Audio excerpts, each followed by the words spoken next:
The following is paid for by the People's National Party. Good evening. Thank you for joining me. I know you have much to do, so I appreciate your taking the time. This is the first in a series of regular broadcasts that I will be having over the next few months. I'd like to talk to you about some issues of national concern that people continue to raise with me as I go across the country. The issue generating deep national frustration and anger is the widespread mismanagement and corruption that has penetrated almost every area of the government's operations. There was the debushing scandal, police used car scandal, FLA scandal, the $17 million sign in Mobe, followed by even more damning revelations at National Energy Solutions, NESOL, and the Universal Service Fund. The millions of dollars stolen from UDC at Duns River Falls, the misuse of funds at the Ministry of Local Government, as well as at the Students' Loan Bureau, and so much more is unacceptable.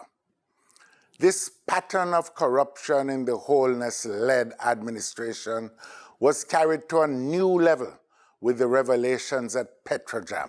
It is a shameful waste of your hard-earned money and is holding back the country. The hundreds of millions of dollars that have been corruptly diverted could have provided beds for hospitals where patients are being forced to sleep in wheelchairs. They could provide sturdy vehicles for police to fight crime. That money could provide better facilities for our schools. Instead, these resources are being diverted into the pockets of a corrupt, connected minority of Jamaicans. All hopes that with Prime Minister Holness taking over the energy portfolio, that rampant corruption would have been brought under control and procedures put in place for greater accountability are rapidly fading. Instead, under the Prime Minister's watch as Portfolio Minister, corruption at Petrojam seems to have been more rewarded than penalized.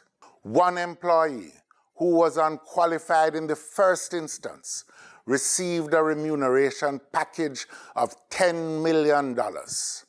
That moved to $13 million in just 6 weeks. To make bad worse, the Auditor General found that that same employee was guilty of nepotism during her tenure. Yet, with the Prime Minister as the responsible minister, this employee received a golden handshake of $9.2 million. In addition, we have discovered that there was an attempt to prevent this being disclosed to the public. Jamaicans are justifiably angered by the fact that in just 1 year and 6 months, this employee received a level of remuneration and settlement that would have taken an average teacher 25 years to earn. To combat the present wave of corruption, we call on all the relevant agencies, including the police, the National Integrity Commission, and MOCA to act fearlessly and expeditiously to prosecute wrongdoers no matter who they are. Those institutions must know they are Jamaica's ultimate line of defense against corruption. As I have said before, responsible leaders must let the chips fall where they may.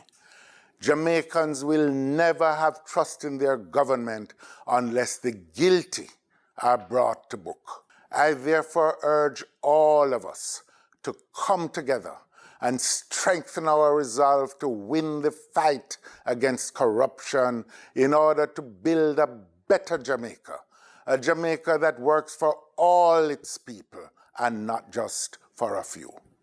Until I talk with you again, God bless you and your family. Proceeding was paid for by the People's National Party.